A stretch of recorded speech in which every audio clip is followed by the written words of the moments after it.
In this talk, the Rebbe analyzes the fundamental nature of holiness. What does it mean to be holy? And specifically relates it to a teaching about washing our hands. And does this by analyzing the connection between the two portions that are read this week, Acharei and Kedoshim, expressing the relationship between the two, the connection between the two, and based on that, reconciling the different attitudes and the different teachings that we find about the nature of holiness. What does it mean to be holy? You actually have ideas expressed about holiness that seem to be exact opposites. On the one hand, the nature of the word holy, kadosh, means kadosh umuvdal, to be sacred, to be sanctified. In other words, to be separated from the world. A type of holiness, as the portion starts off, kedoshim tiyu, you should be holy, ki kadosh ani, for I, your God, am holy. In other words, we're talking about a holiness that's completely and totally removed from engagement within the physical world, that's completely and totally above and beyond anything that's contained within our world.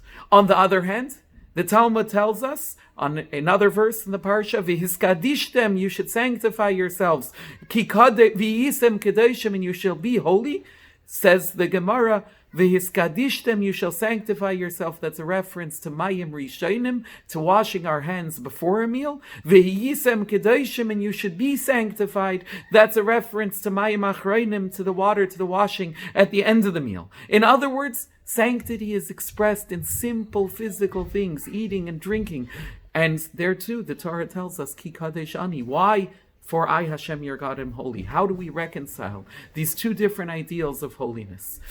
The Rebbe explains it by emphasizing the relationship between these two portions that we read, Acharei and Kedoshim, the most years, we read these two together. They're read together as one. And as the Alter Rebbe taught, we have to live with the times, with the portion of the week. What's the relationship between the two? It's obvious and understood, and the lesson, therefore, is also obvious and relevant for each and every Jew.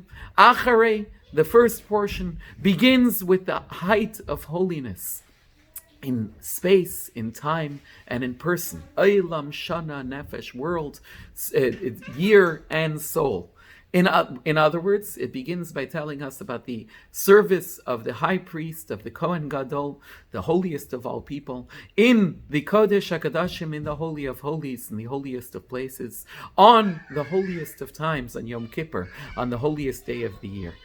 And that flows naturally into Kedoshim, the portion that begins with Kedoshim Tiyu, be holy, for I, Hashem, your God, am holy. At the end, it concludes with V'hiyisem li Kedoshim, you shall be for me sanctified. Ki Kadosh ani Hashem, for I, Hashem, your God, am holy. And the entire theme of the parsha is about matters of holiness. Now, since this holiness is such an extreme degree of holiness that could be compared to Kadosh Ani, to the sanctity of Hashem himself, you have the obvious question: how could a person possibly imagine that they could elevate themselves so much that they could be sacred, be holy in a way that's comparable to the holiness above? So the verse explains this by telling us, Kedoshim Tiyu, you should be holy. Why? Ki Kadosh Ani, for I, Hashem, your God, am holy. In other words, because I, Hashem, your God, am holy, and each and every Jew has a Chelek, a lekamimal, as our souls are a part of God above. Therefore, we're able and therefore need to reach this degree of sanctity as well. But how do we reach the sanctity? How do we achieve the sanctity that the portion of Kedoshim demands of us? It needs a preparation. And that preparation is hinted at in the portion of Acharei. When you have the service of Yom Kippur in the holiest day of the year, by the holiest person, by the Kohen Gadol, and in the holiest place, the Kodesh HaKadoshim, that allows the Jewish people to achieve the level of teshuvah, of return, lifnei havaya titaru, where we achieve a purity that's lifnei havaya, that's even higher than Hashem's name, Shem Havaya. That's what enables us to then reach the levels of sanctity that are demanded of us in Kedoshim, Ki Kadesh Ani, because I, Hashem, your God, am holy. Now, this relationship has to be expressed also in the name of the first portion as well, Acharei.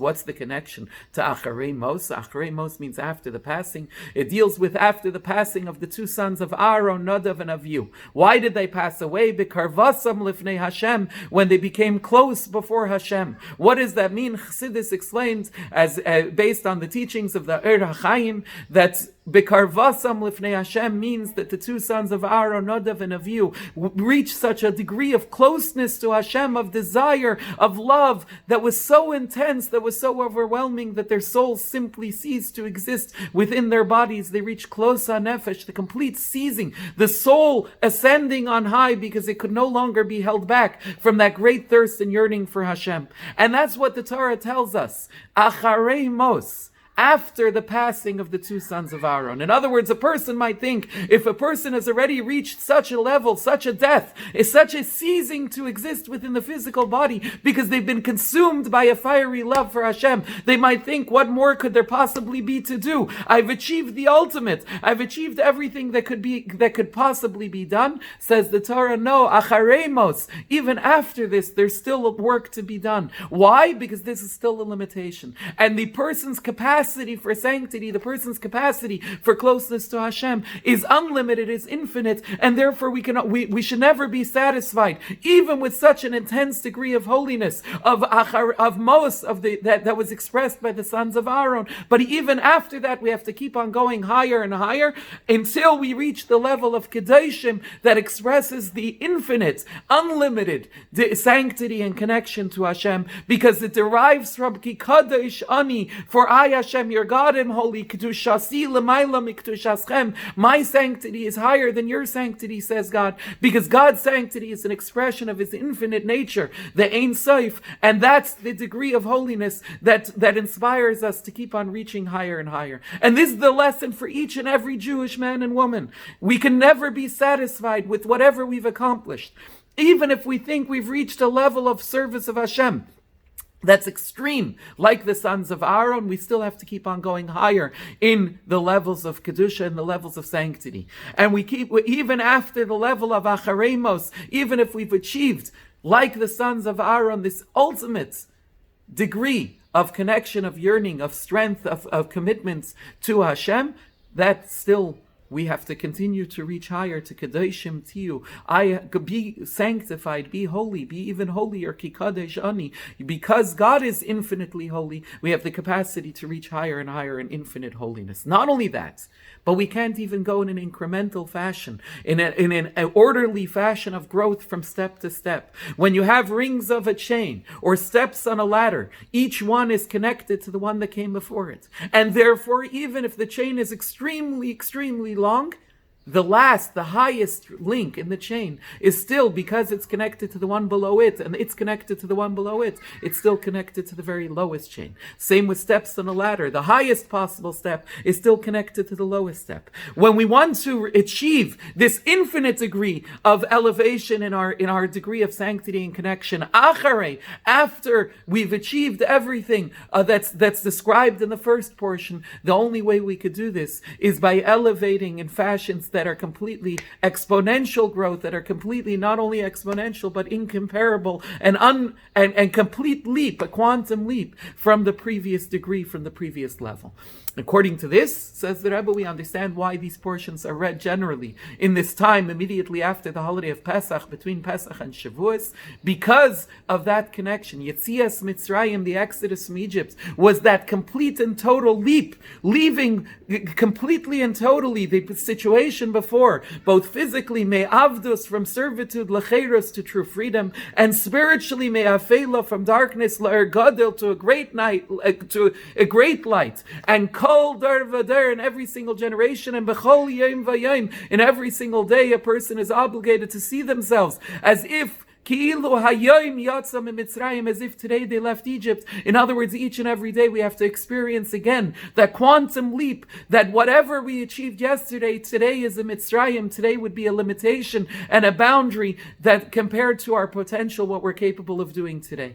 Says the Rebbe, according to this, we could explain and reconcile the two different aspects of Kedoshim Tiyu, the two different levels of holiness. On the one hand, complete and total removal from the world, an infinite quantum leap to higher and higher levels of holiness, of tapping into the divine infinite holiness. But on the other hand, how is it expressed in washing our hands before the meal and washing our hands after the meal that have to do with impurity, with the danger, with simply protecting ourselves from dangerous elements? Because this emphasizes and teaches us that the service of Kedoshim Tiyu, of being sanctified, in its highest level is relatable to each and every Jew, from one extreme to the other. Those who are completely and totally removed from any relationship with this physical world still have to go beyond themselves, and those who are still involved in literal details that are in the simplest fashion of removing ourselves from negativity and danger also have the capacity to do so.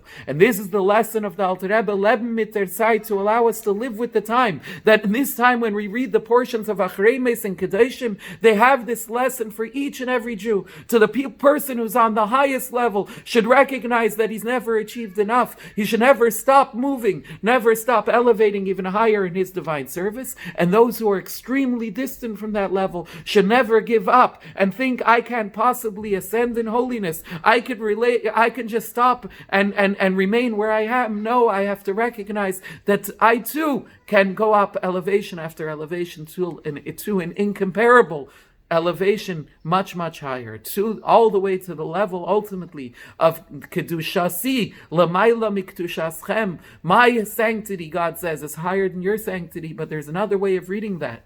Kedushasi Lamaila, my sanctity as it is above. Miktushaschem, God says, you know where it comes from?